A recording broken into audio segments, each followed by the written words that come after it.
você começa a programar, parece que tudo acontece magicamente. Você escreve algumas linhas, cria variáveis e o computador simplesmente funciona. Mas por trás do código existe algo muito mais concreto: o computador organizando informações dentro da memória o tempo todo. E programar de verdade é entender exatamente como essa memória funciona. A memória RAM é o espaço onde o computador guarda temporariamente as informações que ele está usando naquele momento. É como uma mesa de trabalho. Tudo que o programa precisa acessar rápido fica ali. E podemos imaginar essa memória como um armário gigante cheio de gavetas. Cada gaveta guarda um pedacinho de informação. E para o computador conseguir encontrar cada dado, todas essas gavetas possuem um número de identificação, chamado endereço de memória. Nem toda informação ocupa o mesmo espaço na memória. O computador precisa reservar tamanhos diferentes dependendo do tipo de dado que queremos guardar. Por exemplo, uma única letra, como A, ocupa pouco espaço. Em programação, esse tipo de dado é chamado de char. Já números inteiros, como 10 ou 2500, precisam de mais espaço.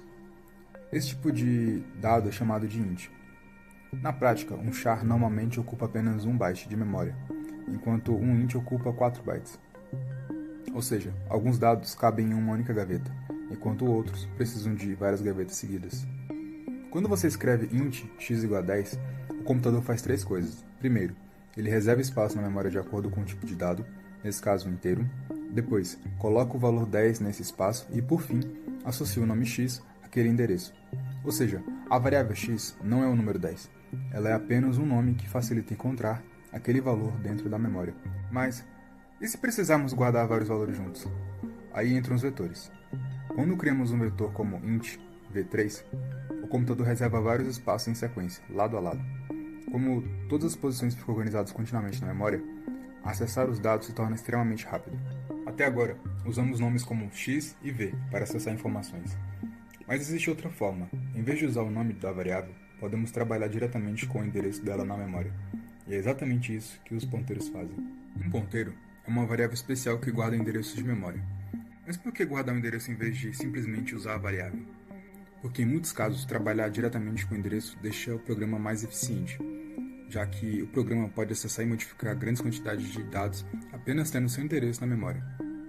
Então, em vez de guardar um valor comum como 10 ou 20, um ponteiro guarda o caminho até aquele valor dentro da memória. Entender isso não é só preciosismo teórico.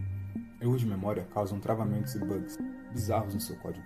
Pior ainda, a maioria das grandes invasões hacker e vulnerabilidades do mundo acontece porque alguém manipulou caminhos de memória de forma errada, acessando ou sobrescrevendo dados que não devia. Programar, no fundo, é saber controlar a memória.